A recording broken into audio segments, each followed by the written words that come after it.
Tole kabajamtoota daawwattoota keenya caqastoota sagalee keenyaa kan taatan hundinuu guyyaa har'aa kana waa'ee obbo Jaal Nadhii Gammadaa ilaalchisee waan tokko jechuu barbaanna.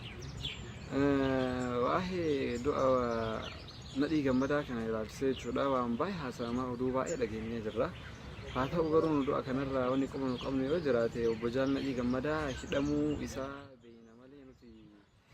du'uu isaa kana ammoo dhagaa irraa dubbiin kun ifa hin taane jechuudha. Kanaafuu har'aan tana stuudiyoo keenyatti obbo Jamaal Burqaa affeerreeti waa'ee Jaal Nadhii Gammadaa irraa gaafii tokko irraa gaafanne jechuudha. Nu hordofaa. Tole obbo Jamaal Burqaa.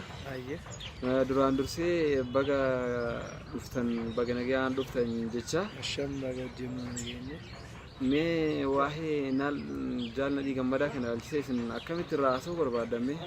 Waa'ee Nadhii Gammadaa kun baay'ee na dhibe. Nadhii Gammadaa du'uu isaa keessattuu baay'een keessatti awwaalamedha. Kun kijiba guddaadha. Akkamitti Nadhii Gammadaa gaafii uummata Oromoo waan tokko gaafii uummatni Oromoo tokko waan gaafateeru waan sadii gaafate gaafiin uummanni Oromoo keessatti kamiif kaminni lafaa fi Nadhii Gammadaa afaan Oromoo afaan federaalaa haa ta'u jedhanii gaafatamee ture.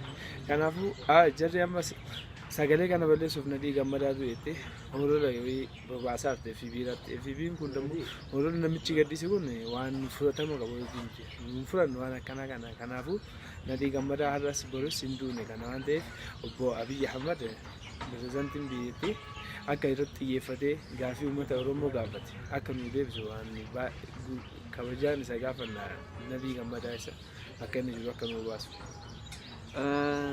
Tole kana malee ammas oduun haarawaa ta'e wayiin jira. Yeroo ammaa kana lafeen Jaal Nadhii Gammadaa kan argame Baaleen keessatti jiranii akkuma isin ibsan sanitti lafeen kun karaa biyya alaa deemee qoratamaa jira oduun jedhullee nu gahee jira. Mee oduun kun akkam isiniif fakkaata?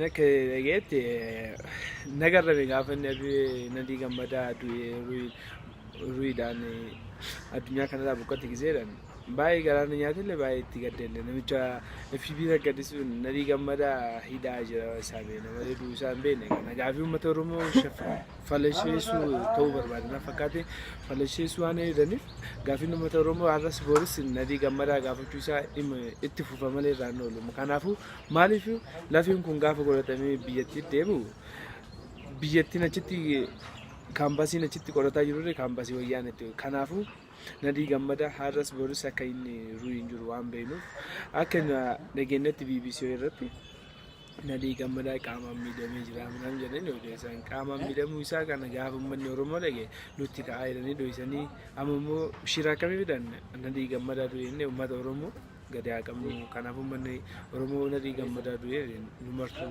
uummanni Oromoo gajjachuu danda'a. Kanaafuu Nadhii Gammadaa akka nu dhiyaatu kabajaan isa gaafanna Abiy Ahmad wanna kanarratti xiyyeeffatee akka nu dalagu Nadhii Gammadaa akka inni ruuyiin jirus ni beeka. Kana waan ta'eef kun har'as boris akka kalee akka wayyaan nutti taphachuu hin dandeettan. Kanaafuu Nadhii Gammadaa bakka inni jiru nu baasaa jechuu ni barbaanna miidiyaalee kanaan. Tole Nadhiin Gammadaa hin jira jechaa jirtanii isin kanaafiyyuu obbo Abiy Ahmad ministeera muummichaa dhimma kanarratti xiyyeeffannaan akka nu dalaguun barbaannaa sirriidha. Inni itti aanu gaafiin lammaffaa gaafii uummata Oromoo kan ta'e afaan Oromoo afaan federaalaa haa ta'u kan jedhudha jechuudha. Gaafiin uummata Oromoo mee oduu haarawaa maal harkaa qabdan isin afaan Oromoo afaan federaalaa haa ta'u dhimma jedhu kan ilaalchise waan haarawaa mee maal qabdan? Afaan Oromoo afaan federaalaa inni gaafanne malee deebii isaa waan takka waan dhageenye takka jiru. Maaliif afaan Oromoo afaan federaalaa haa ta'u fayyadame gaafiin uummanni Oromoo ittiin irra wareegamaa ture qeerroon kun 5 irratti kan wareegame lafa uummata Oromoo Finfinnee fi afaan Oromoo federaalaa haa ta'uu fi Nadhii Gammadaa nu argamudha. Kana waan ta'eef jarri holola wayii baasaatti maal inni afaan Oromoo afaan federaalaa ta'uu jedhanii odeessan afaan Oromoo federaalaa akka ta'e hin argine hololuma baasaa jiran malee. Kanaafuu afaan Oromoo afaan federaalaa akka nu ta'u har'as boris gaafa pirezidaantii biyyattiin gaafannaa Abiy Ahmad akka nu deebisu gaafii afaan Oromoo federaalaa akka nu ta'u kana cimsinee isa gaafannaa Abiy Ahmad. Tole ka galatuma jecha obbo Jamaal Burqaa afaan Oromoo dhimmi afaan federaalaa haa ta'u jedhu kun gaafii uummata Oromoo hundaati.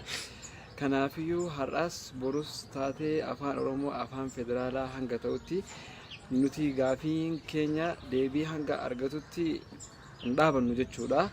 Kanaafiyyuu nuti waldhabbii hedduu keessa sarrii as geenyee jirra. Kanaafuu har'aan tana wanni duuba deebinu tokko illee hin jiru jechuudha. Qeerroon bakka jiru hundinuu humna ofii jabeeffatee waan gara fuulduraatiif dhufu qophaa'ee socho'aatii jira jechuudha. Kanaafiyyuu afaan federaalaa har'aas borus afaan federaalaa ta'uun isaa hin oolu jechaadha. Afaan Oromoo rabbiin haa laaffisuu jechuu barbaadaa gamanumaan. Inni sadaffaan waa'ee dhimma Finfinnee kanarraa mee akkamiin nu haasoftan obbo Jamaal Burqaa? An wani dhageeta kayyoo hin jiru maal inni afaan Finfinneen sun lafti dhiyoo kana qeerroon irratti fincila kaaste aga siraa deebii waan takka waan dhageeta akka jiru lam kanaafuu waan biyyattiin jirtu waan quba hin qabneef aga siraa waan je Abiy Ahmedii fi Lammaa Magarsaa dabarsan waan quba hin qabneef kanaafuu akka nu deebisan gaafii Finfinnee sun aga lagaaf akka hin kennamne kondoneemiin Finfinnee keessa Finfinnee akka Finfinnee keessa sun hin ta'in Finfinneen ala waan jiruuf takkalaan uumaa waan isa galche takka hin jiru. Kanaafuu kondoneemiin sun akka nu uummata alagaa akka kennamne kabajaan isa gaafanna takkalaan uumaa. Tole kabajamtoota daawwattoota keenya gaafiin nuti har'aan tana obbo Jamaal Burqaatiif qopheessine kana fakkaata jechuudha. Turtiin kennis kan hojjetan akkanuma hedduu akka itti bohaartan abdii qaba. Ilmaan Oromoo kan taatan hundinuu hedduu isin jaalanna. Bakkuma jirtanitti nagaa nu ta'a. Tokkummaadhaan kara fuuldura haa falmannu, tokko taanee jabaannee irree jajjabeeffannee kara fuuldura haa sochoonu jechuu barbaada. Gaafii deebiin kenna asuma irratti dhaabata. Nagaatti.